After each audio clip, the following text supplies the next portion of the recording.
اعوذ باللہ من الشیطان الرجیم بسم اللہ الرحمن الرحیم۔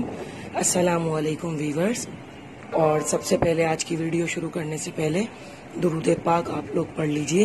صلی اللہ علیہ وآلہ وسلم، صلو علی الحبیب، صلی اللہ علیہ یا محمد نور من نور اللہ، صلی اللہ علیہ یا محمد نور من نور اللہ۔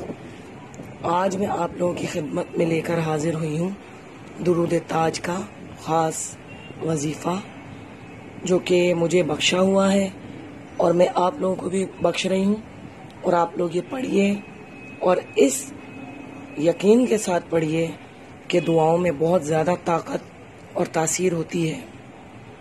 جو دعائیں دل سے مانگی جاتی ہیں وہ آسمان کا سینہ چیر دیتی ہیں۔ چاہے آپ بے اولاد ہوں، بے گھر ہوں، یا آپ کے یہاں روزی کی تنگی ہو، بے روزگار ہوں، یا آپ کی اولاد نالائق ہو، کوئی بھی آپ کو دنیاوی مسائل ہوں یا مصائب ہوں، جن ہو، آسیب ہو، جادو ہو، ٹونا ہو، ہر چیز کا علاج میرے آقا نامدار حضرت محمد مصطفیٰ احمد مجتبیٰ صلی اللہ علیہ وآلہ وسلم کے اسم مبارک میں ہے، اور ان کی شان کو اس میں اس طرح بیان کیا گیا ہے کہ اس میں آپ کو ہر بیماری کے لیے اس کے اندر شفا ملتی ہے۔ اس درود تاج کو آپ لوگوں نے کم سے کم 3 مرتبہ پڑھنا ہے، اور زیادہ سے زیادہ 11 مرتبہ پڑھنا ہے۔ اور 11 مرتبہ جب آپ لوگ پڑھیں گے تو اس میں ایک لفظ ہے جس کو میں نے انڈر لائن کیا ہے، جملے کو، وہ آپ لوگ غور سے دیکھ لیجئے۔ اس کی آپ لوگوں نے کم سے کم 3 مرتبہ اور زیادہ سے زیادہ 11 مرتبہ تکرار کرنی ہے۔ یعنی آپ لوگوں نے درود پاک پڑھنی ہے جس طرح سے درود شریف شروع ہو رہی ہے، ٹھیک ہے۔